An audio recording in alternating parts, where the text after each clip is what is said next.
Fala galera, tudo bem? Sou o professor Roberto Falcioni, professor de História, e em nome da Secretaria da Educação, sejam todos bem-vindos para mais uma aula de História. Aula 28, vamos fazer a segunda, fechar aí a Sociedade do Egito Antigo, vamos ver essa hierarquia social. Galerinha do sexto ano, bem atentos aí. E eu tenho uma dica para um recadinho para vocês, todos os alunos do sexto ano. Você que está acompanhando a Aula Paraná pela televisão, fazendo as atividades e entregando no colégio, vocês também podem acessar o Classroom e fazer pelo Classroom, tudo bem? Vocês têm os dois caminhos. Desculpe. Segundo recadinho, muito importante, não esqueçam, registrem a presença de vocês lá no link de presença no Classroom, que garante, que computa que vocês estiveram estudando certinho para apresentar, para estar presente lá depois no nosso RCO, combinado? E aí, vamos lá, sejam todos bem-vindos para mais uma aula. Vou apresentar para vocês nossos dois objetivos da aula. Identificar a organização das pirâmides, da pirâmide social, não é pirâmide, como é que era a hierarquia social do Egito Antigo. E vamos reconhecer as especificidades de cada grupo social no Egito Antigo. Vamos estudar todas as divisões sociais, quem eram fulano, ciclano, como diz o outro, e entender a importância de todos dentro da história do Egito Antigo. Olha lá, eu começo sempre trazendo uma problemática. A primeira, vocês já viram na aula passada, a famosa máscara mortuária do faraó Tutancâmon. Inclusive nós aqui nos estúdios aqui comentando sobre as histórias de internet em torno dessa máscara, falando que houve até uma espécie de histórias ligadas a mortes de cientistas depois que descobriram lá o arqueólogo Howard Carter em 1925, né? Tem assim, olha, na internet nós encontramos milhares de coisas. Realmente houve uma história sobre isso, inclusive ligado à questão de bactéria, que parece que estava no ar ou dentro do próprio sarcófago, mas assim, muito que está na internet tem que ter cuidado, galera. Você tem que ter uma filtragem, saber quem que está escrevendo, se é verdade, se não é, porque é um universo aberto, livre, e muita coisa que está lá não tem fundamentação, não tem referência, ou seja, invenção, né? É fake news. Mas a máscara existe, ela é de ouro. É um dos maiores achados arqueológicos do Egito Antigo. Ela está no Museu do Cairo, inclusive, né? O principal museu na capital do Egito atual. Ela está numa sala especial só para ela, um dos pontos mais importantes. Na aula passada nós comentamos, inclusive, dessas duas cobras representando o Alto e Baixo Egito, que era uma espécie de upgrade daquela outra da outra coroa do Menés, lá quando ele fez a unificação, a chamada Pichente. Lembra dessa aula lá? Perdeu? Volta lá, estuda junto com a gente, porque tem toda uma ligação nessas aulas. Uma aula está relacionada com a outra, não é verdade? E essa então é a famosa máscara do jovem faraó Tutancâmon, inclusive, que morreu apenas com 19 anos. Nossa, a morte dele também está cheia de teorias conspiratórias de internet. Já vi inclusive uma que ele tinha uma dor de cabeça, chegou nos médicos, né? Por favor, resolvam minha dor de cabeça. Diz que os médicos chegaram, abriram a cabeça dele e aí morreu. Realmente eles resolveram, né? Prometeram que iam resolver a dor de cabeça dele, resolveu. Nunca mais teve dor de cabeça. Eu sei, a piada é péssima, eu vou melhorar nas próximas. Na verdade, também não tem muita confirmação essa teoria aí. Na verdade, o que nós temos é que ele foi encontrado mesmo, uma espécie de cicatriz na cabeça da múmia do faraó Tutancâmon, né? Mas já encontraram também outros indícios, fizeram todos uns estudos laboratoriais que acharam outros indícios que relacionam com a morte dele, inclusive de questão consanguínea, quando nós falamos lá da questão de famílias e como que eles acreditavam que o faraó tinha que ter sangue puro, e para isso eles faziam então casamentos dentro da própria família do faraó, porque afinal o faraó vai receber um Deus vivo, né? Vamos lá, vamos começar nossa aula. E que a máscara mortuária, então, do faraó Tutancâmon, vale a pena vocês pesquisarem, tem um tour muito legal, eu encontrei na internet, coloque assim, tour virtual do Museu Egípcio do Cairo, desculpe. Você pode conhecer a parte de dentro, ver salas, ver peças, coloca tour desse jeito que está aqui, virtual no Museu Egípcio do Cairo, lá no site do Google. E ele vai te redirecionar para uns sites, inclusive ele é oficial, ele é do Ministério do Turismo e Antiguidade do Egito, é muito interessante. E aí, o Museu do Cairo um dos mais importantes museus do Egito. Seu acervo conta com mais de 120 mil peças. Pensa o tamanho do bicho. Vamos relembrar o que vocês estudaram na aula passada? Viram que eram nomos? O Alto e o Baixo Egito. Falamos muito sobre essa questão da projeção cartográfica. Menés é a unificação e a divisão das 3 fases do Império Egípcio. Vocês vão estudar comigo nessa aula. Essa organização social, a pirâmide social, a hierarquia social do Egito Antigo, o faraó e as pirâmides, os diferentes grupos sociais, vizir, militares, escribas. Nossa, professor, está errado essa palavra, não? Não é assim mesmo. Daqui a pouquinho vocês vão ver quem são eles. Sacerdotes, comerciantes, camponeses, artesãos e escravos. Bom, mas afinal, como era a sociedade no Egito Antigo? Trouxemos aqui uma imagem, inclusive, poxa, as aulas do Paraná é uma produção em coletividade.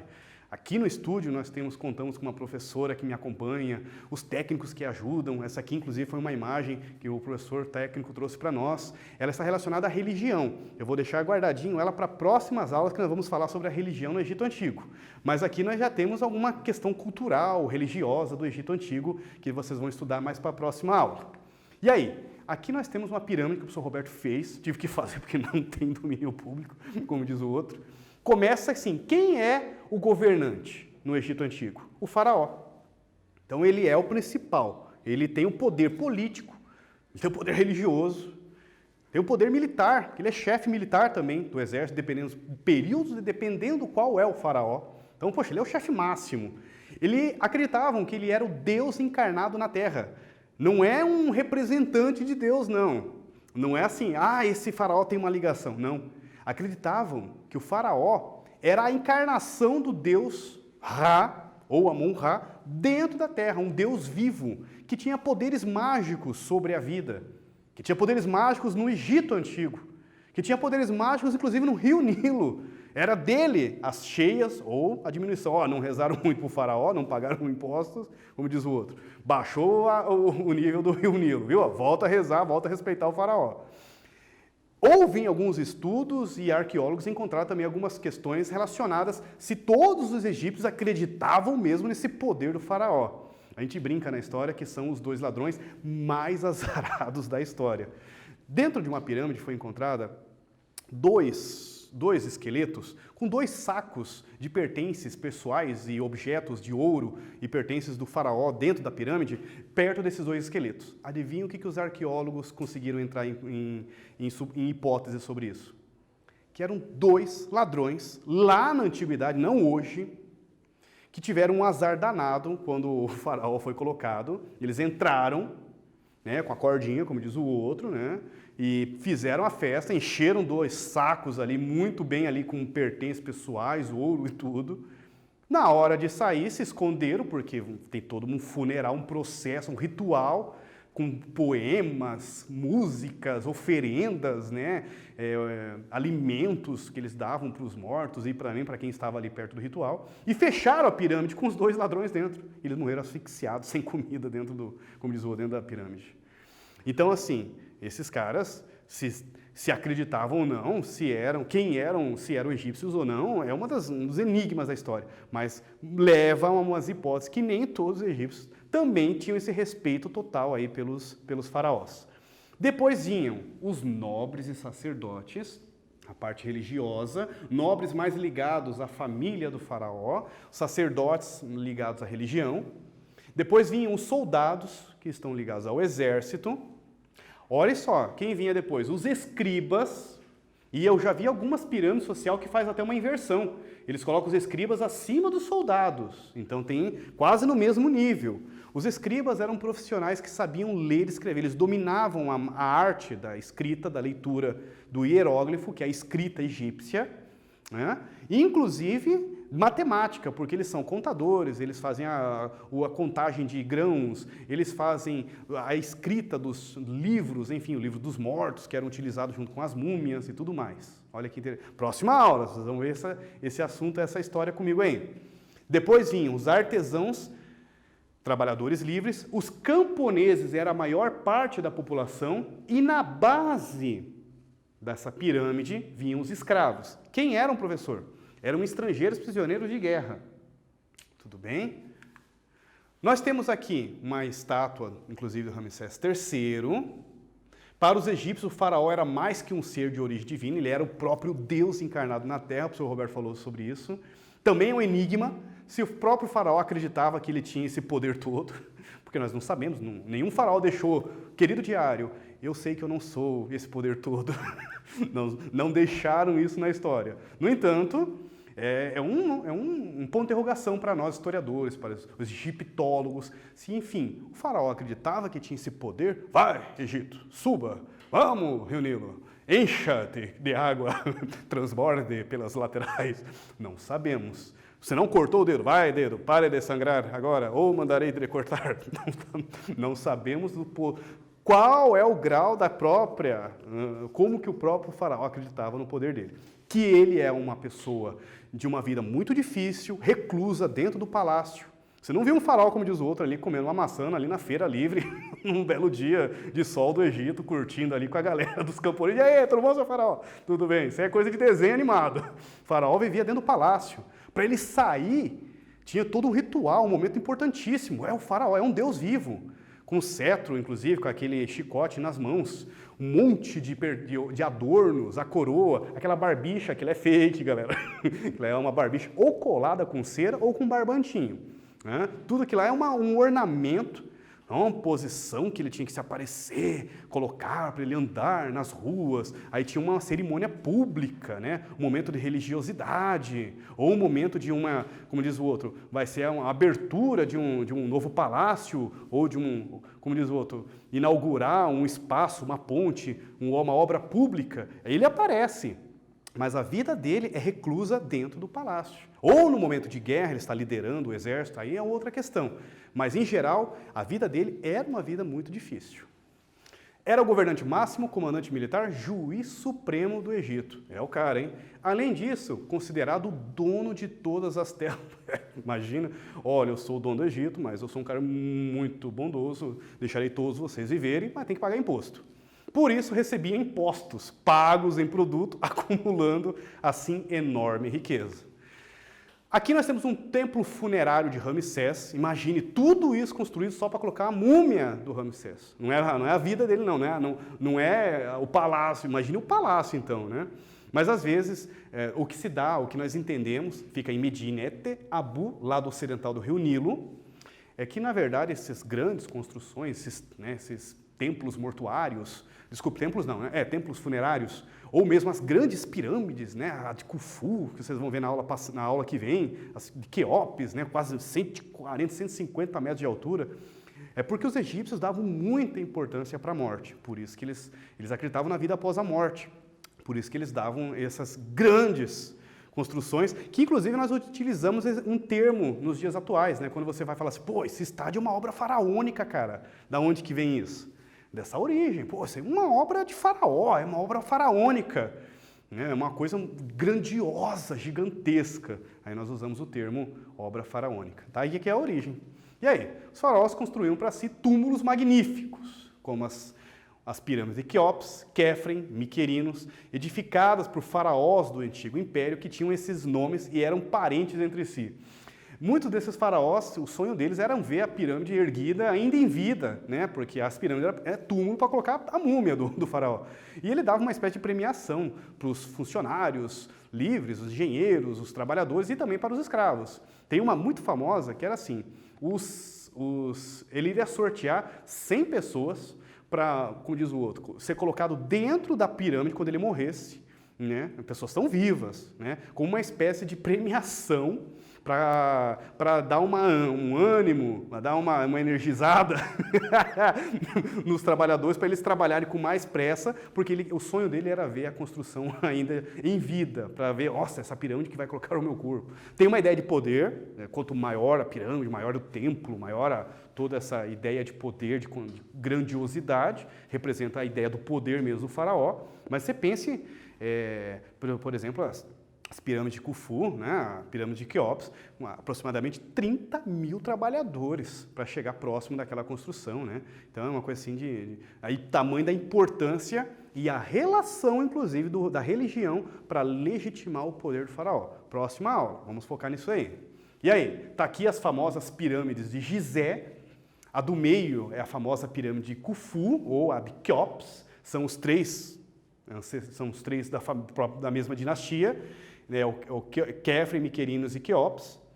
Tem outras pirâmides muito próximas, de esposas, enfim, de sacerdotes, da família da nobreza, do faraó, como também tem a famosa esfinge, que eles acreditavam que era aquela mulher com a cabeça, aquela estátua, né, com o corpo de leão, cabeça de mulher, que acreditava que os egípcios construíram ela para uma ideia de uma proteção, né, uma segurança, acreditava que durante a noite ele iria tomar vida, iria proteger os túmulos, né, para espantar os ladrões e tudo mais. Tem uma curiosidade da esfinge. Na aula que vem, nós vamos falar no nosso conteúdo da religião sobre o nosso imperador e sobre também que estava a areia encoberta e eles não sabiam de nada o que era. Não perca, nós vamos falar sobre ela também. E aí, trouxe para vocês a primeira atividade. É sobre o faraó. Vocês vão ter uns minutinhos para responder e daqui a pouquinho nós voltamos e corrigimos juntos, combinado?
Voltei, galera. O que vocês responderam? Quem era o faraó? Pô, o governante máximo do Egito. Acreditavam que era a encarnação de um Deus vivo. Não por acaso tem até uns filmes aí que brincam com essa ideia, né? Eu sou o máximo, não sei o quê, né? E as pirâmides? Eram túmulos. Não é casa, ninguém morava ali nas pirâmides. Para guardar as múmias do faraó e família. Mas aí nós temos uma ideia, a importância que eram a morte ou a religiosidade para os egípcios, para chegar a esses tipos de construções gigantescas. Inclusive, nós temos um termo que a gente usa até os dias atuais, que é a ideia da obra faraônica. Talvez vocês já ouviram falar, nossa, esse estádio é uma obra faraônica. Está aqui a origem, é a ideia de algo muito grande, uma grandiosidade, uma coisa que remete a poder gigantesco assim, aos olhos do homem. E aí, depois do faraó, quem vinham nessa hierarquia? Nós temos os altos funcionários do governo egípcio, era o vizir e o escriba. O vizir era a maior autoridade do país depois do faraó. Ele comandava a polícia, a justiça, a arrecadação de impostos em todo o império. Até fazer um adendo rapidinho aqui. Essas slides não estão naquela mesma sequência que eu coloquei naquela pirâmide social. Apesar que também tem toda uma discussão se o escriba não viria depois dos sacerdotes. Não se preocupe quem é acima de quem é o mais importante quem. Afinal, todos nós somos importantes para a história, todos somos sujeitos da história. Mas o que o professor quer mostrar aqui para vocês, nos slides, nessa hierarquia, dentro deles, lá na ideia de sociedade, quem eram os mais poderosos. Porque, afinal de contas, sem os camponeses, não tem alimento, né? Sem alimento, não tem Estado, não tem faraó. Meu amigo. Depois o vizir, que fazia esse poder de justiça, de polícia, né? A ideia de polícia na época, de segurança, né? Vinham os escribas. Quem eram eles? Eles trabalhavam para o Estado, para os templos religiosos e para o exército. Eram os que dominavam a arte da escrita, da leitura e da matemática. Eles tinham um controle da vida econômica do Egito, as áreas cultivadas. Eles sabiam fazer uma contabilização, então eram contadores também como funcionário do governo. Eles faziam fazer a contagem dos rebanhos, a colheita, e baseado na colheita, quanto de impostos davam para eles cobrar. Próximo slide, aqui nós temos uma imagem de um escriba, está no Museu do Louvre, descoberto em Saqqara, ou Sácara, 1850, foi encontrado na necrópole de Mênfis. Ele está nessa posição, né, junto com, como se fosse uma posição de escrita na sua mão ali, como se fosse ali o que ele utilizaria para escrever o hieróglifo, uma espécie de até um apagador, um sistema para ele segurar, e nas mãos ele tem o famoso papiro. Né? O papiro é o nome da própria planta, em que nós também utilizamos o termo para folha, uma espécie de uma das primeiras folhas, né, criadas pelo homem, chamada papiro. Era, na verdade, uma planta de origem africana, de origem egípcia. A copa, né, a parte alta da planta, ela tinha alguma coisa assim, muito bonito, assim, sabe? Bem grande, meio redondo, arredondado. Um caule bem comprido, ela dá uma espécie de uma toceira, são várias assim no ponto.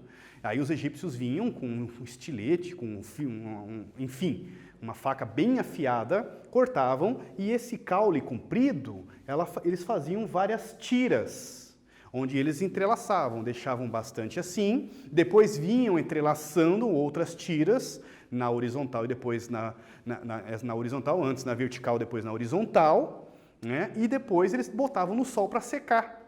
Então, aí seria uma espécie de origem das primeiras folhas da história da humanidade. É o tal do papiro. Né? Mas parece que é uma coisa assim que, como diz o outro, só tem lá no Egito. Não, a gente encontra também aqui no Brasil também. Sabe-se Deus como foi para aqui, né? Alguém, como diz o outro, trouxe essa planta, trouxe uma sementinha, como diz o outro, isso proliferou aí. Mas já encontrei, inclusive, próximo da minha casa, aí, nos terrenos baldios, papiro também. Mas, poxa vida, quem conhecer, quem já viu, quem já visitou no Museu Egípcio Rosa Cruz, na capital Curitiba, tem assim uma parte de jardinagem linda e tem uns papiros lá que dão esse toque refinado na natureza egípcia. Vamos lá. Eles dominavam, eles iam estudar, os escribas, desde 5 anos de idade, em escolas especiais, aprendiam cálculos, leituras e escrita, e essa estatueta está no Museu do Louvre, em Paris. Depois dos escribas, os sacerdotes, que faziam todos, executavam serviços religiosos, administravam os templos, geralmente eram muito ricos porque recebiam, né, oferendas da população e com essas oferendas acabavam ficando ricos e tinham muito poder dentro do Egito Antigo também. Essa escultura em granito, representando um sacerdote da 26ª dinastia, está no Museu do Louvre também em Paris. E aí, mais uma atividade para vocês. Quem eram os escribas? Daqui a pouquinho nós voltamos e corrigimos juntos. Combinado?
Voltei! E aí, o que vocês responderam?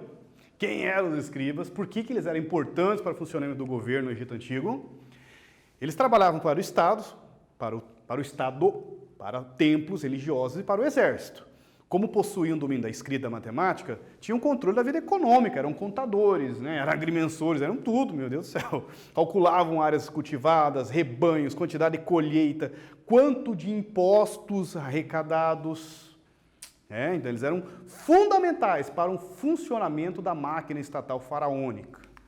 E aí, camponeses? É a maior parte da população. Eles eram chamados também de felás. Muito importante, anotem no caderninho quem está aí assistindo a nossa aula. Felás era o nome dado aos camponeses. Aqui nós temos uma imagem egípcia, um homem arando a terra. Vocês já ouviram falar no arado? Ô, professor, quer dizer que é lá dos egípcios então, é? Mas esse é de madeira. Olha lá. Depois foi melhorando com o tempo, surgiram os arados de ferro, né? Ou charrua, também já vi esse termo também. Mas tá aqui. Servia para quê? Para o vinho camponês, ali ele chicoteando, no caso, a vaca, o boi, o gado, né? Na tração animal, puxando o arado, e esse arado vai fazer o quê? Vai fazer uma espécie de um corte ou remexer a terra para que depois vieram sim os semeadores, né? Os outros camponeses, colocando os grãos para plantar, para semear a terra. E aqui o arado, uma invenção egípcia também, um desenvolvimento tecnológico egípcio. Os camponeses eram chamados no Egito Antigo de felás. Vocês anotaram aí? Isso é muito importante. Eram a maioria da população. A maioria da população eram camponeses. Nas propriedades agrícolas, eles faziam todo tipo de serviço. Aravam, lembra do arar? Tá aqui a palavra arar. Plantavam, colhiam, abriam canais para fazer o quê? Para entrar água, para molhar, adubar, fertilizar outras regiões, para aumentar a agricultura. Construíam, consertavam as coisas, faziam tudo. E, em troca, recebiam apenas uma parte do que plantavam. A vida de um camponês no Egito Antigo não era fácil, galerinha. E aí, ainda tinham que pagar impostos com outros produtos.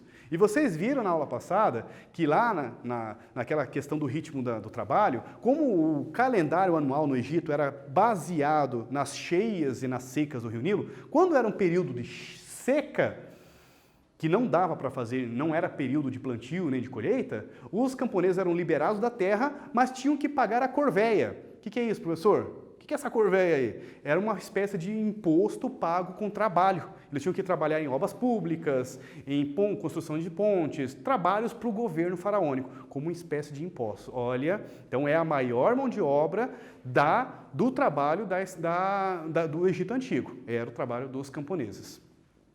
Eram obrigados a trabalhar em obras do governo, como abertura de estradas, limpeza de canais, naquele período que nós falamos lá, como forma de imposto o trabalho, né?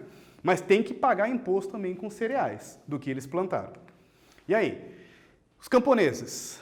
Aqui nós temos uma cena agrícola de debulha, uma loja de grãos, colhendo com foices. Está aqui o pessoal aqui fazendo a colheita. Aqui novamente aquela imagem. Galera aqui do estúdio fazendo um foco pra gente. A famosa enxada ali, ó. Você fica dando risada aí, acha que hoje enxada é sinônimo aí de porque o cara é roceiro, o cara anda com uma enxada. Rapaz, respeita, galerinha, a enxada, porque tudo, olha como que desenvolveu a humanidade, alimentou a população.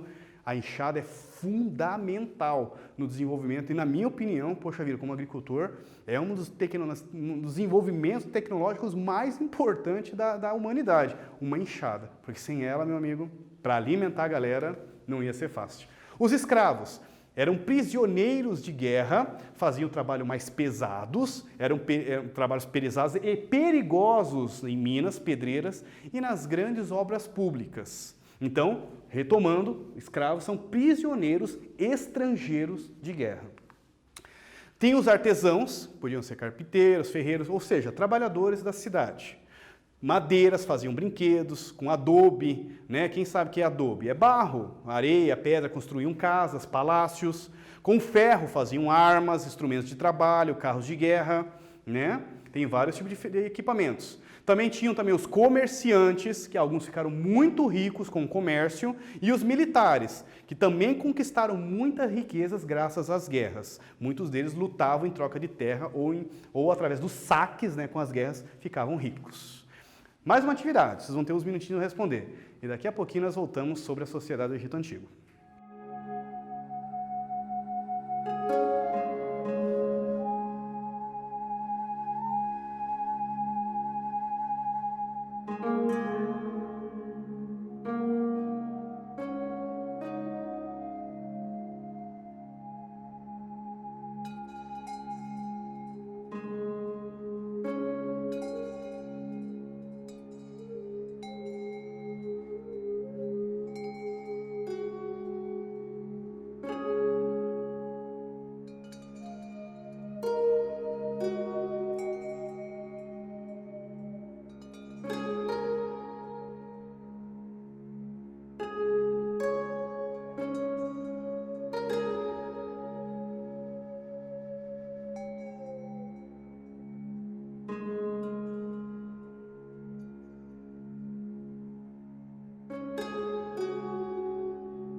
Voltei, galerinha.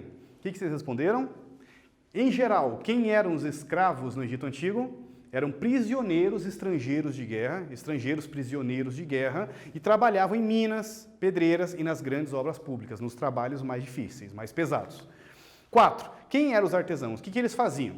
Com a madeira faziam brinquedos, móveis, barcos, com adobe, barro, adobe é barro, areia e pedra construíam casas, palácios, com ferro faziam armas, instrumentos de trabalho, carros de guerra, papiro. Quem lembra aí que o professor Roberto falou nessa aula sobre papiro? Produziam papel e uma variedade de outros objetos como metais, faziam joias e ornamentos, né? Pulseiras, colares, adornos. Mais uma atividade, vamos responder junto comigo aí, entra aí junto comigo aí. O faraó desempenhava o papel de... Quem era o faraó? Era governante, sacerdote, um escriba ou um camponês? Quem era o faraó? Acertou? Vamos ver quem acertou aí. Letra... Muito bem, galerinha, parabéns! Ele era o governante. Ô, professor, como é que você sabe o que eu falei? Porque eu tô conectado aí com você que está sentado no sofá aí, rapazinho. Tá achando o quê? E você também, mocinha. Responde certinho junto comigo aí. Próximo, vamos ver que vocês aí, a galerinha no sexto ano que está atento comigo. Quais habilidades os escribas possuíam? Eles sabiam guerrear?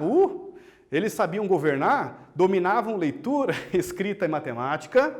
Dominavam a arte das construções de pirâmides? Qual dessas letras? Letra A, B, C ou D? Vamos ver? Qual que você acha que é? Muito bem! Tá achando que a minha telecinese aqui, ó, sou primo da Jean Grey, rapaz, do X-Men. Sabia que vocês iam responder a letra C.